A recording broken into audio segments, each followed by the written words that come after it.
Cianjur dalam kolom besarnya adalah sebuah anjuran. Anjuran untuk apa? Anjuran manusia agar taunya itu tidak kaya miskin, pinter bodoh, cantik tidak cantik, namun kasampurnaning urip. Dengan kejadian gempa Cianjur ini, saya meyakini adalah sebuah anjuran dari leluhur bahwasanya kita mesti menyikapi akan ada binasanya keangkaramurkaan. Tapi uluk salam yo atur bagyo isuka nusantara. Hong wilahing jati nuguni ajat-ajat leluhur Nusantara tapi uluk salam mulya. Dalam kali ini saya ingin menyampaikan rasa duka cita secara bahasa umumnya, namun bela sungkawa secara batin kepada kondisi Indonesia yang rasanya makin hari itu makin banyak gerakan-gerakan tanah atau yang lebih dikenal dengan gempa ya. Lah, mengutip dari sebuah kasunyatan di Cianjur itu gempa 5,6 skala Richter, namun karena gempa dangkal sehingga korban sudah mencapai menurut berita itu adalah 260 sekian ya. 260 sekian. Saya akan menceritakan sedikit bahwasanya setiap manusia itu pasti kedunungan nafsu. Nafsu inilah yang membentuk sifat-sifat manusia. Sifat-sifat manusia yang termaksud adalah sifat cenderung mengarah keinginan. Lah, inginnya menang, nggak mau kalah. Inginnya kaya, nggak mau miskin. Ya, inginnya pandai, tidak mau bodoh. Ya, sekali lagi, inginnya kaya, tidak mau miskin. Inginnya pinter, tidak mau bodoh. Inginnya masuk surga, tidak mau masuk neraka. Saya mengulas bahwasanya kehidupan itu kalau istilah Jawa ada jodon-jodon kodrating alam.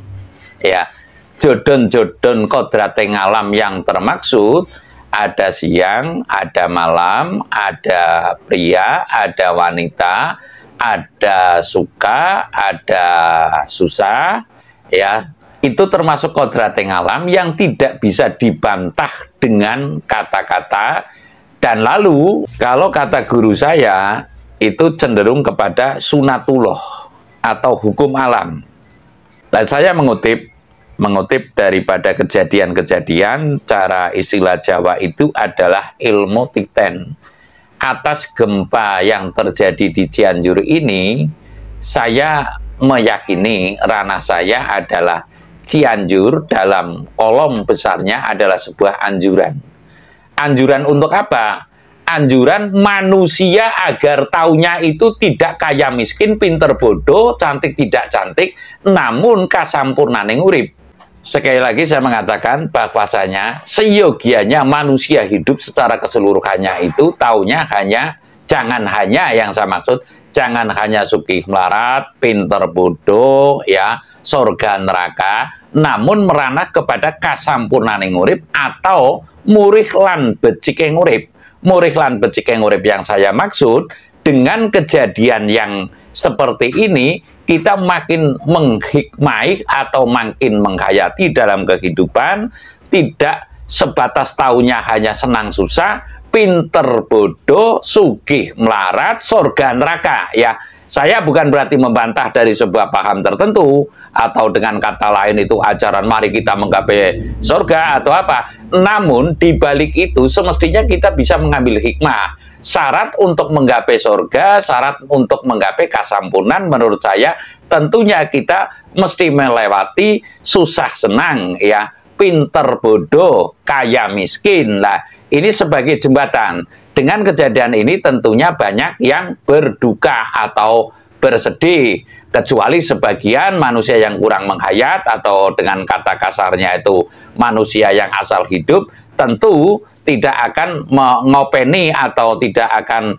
ya cuek bebek, yang penting dirinya saja gitu. Namun sebagian manusia secara skala besarnya tentu punya perasaan. Saya di sini akan mengatakan bahwasanya apakah yang miskin itu tidak, nah, kalau kata kasar ya, apakah yang dalam kehidupannya dalam standar ekonomi lemah, kalau masa Orde Baru ini nggak boleh mengatakan miskin, namun standar ekonomi lemah ya, atau standar bawah ini sudah tidak terlepas dari nafsu, atau sudah tidak terlepas dari keinginan, atau tidak terlepas dari keserakahan, kasarnya lagi adalah keangkaramurkaan. Saya mengingat ketika saya punya paman, atau ya paman saya berada di Surabaya menjadi angkatan laut ya, di depan stasiun Semut. Saya masih ingat tempo dulu, saya naik becak yang semestinya dari stasiun Semut ke rumah Paklik saya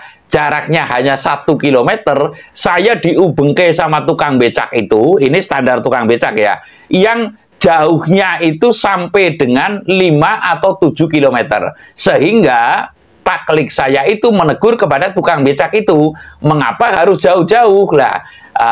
Karena si tukang becak itu tidak tahu kalau angkatan laut Paklik saya ini, sehingga ditegur keras dan dia mendapat imbalan yang secukupnya saja. Dengan rencana dia itu, mohon maaf, akan meningkatkan tarif becaknya dari kalau ukuran sekarang yang mungkin 20.000 sampai dengan 50.000, tapi akhirnya tetap menerima 20.000. Namun karena saya ada belas kasih, sehingga saya tambahi lagi dengan ya nominal kalau ukuran sekarang 10.000, berarti mendapat 30.000. Lah ini sebuah contoh saya menceritakan, bukan berarti saya menghujat, namun saya mengatakan tidaklah itu si kaya si miskin, tidaklah itu si pinter si bodoh, tentu punya keserakahan. Lah dengan kejadian gempa Cianjur ini, saya meyakini adalah sebuah anjuran dari leluhur bahwasanya kita mesti menyikapi akan ada binasanya keangkaramurkaan. Sekali lagi, akan ada binasanya keserakahan, dan kasarnya ngomong itu, keangkaramurkaan itu tentu akan dibinasakan. Artinya, dalam kali ini saya memberi rujukan, waspada akan hancurnya keserakahan, atau kata kasarnya keangkaramurkaan. Yang saya maksud di sini, kita mesti ngopeni diri kita. Artinya ngopeni diri, kita mesti memahamkan diri kita, hidup itu jangan taunya hanya sugih melarat ya, atau kaya miskin, atau pinter bodoh. Namun kita lebih merana kepada kewajiban hidup sungguhnya di muka bumi ini untuk apa? Ya sekali lagi, kewajiban hidup di muka bumi ini untuk apa? Boleh saja saya dibully seperti dalam konten-konten itu, bagi saya hal biasa. Namun niscaya apa yang saya ungkapkan itu adalah hasil dari penghayatan dan lalu perjalanan spiritual. Saya rasa demikian. Terima kasih.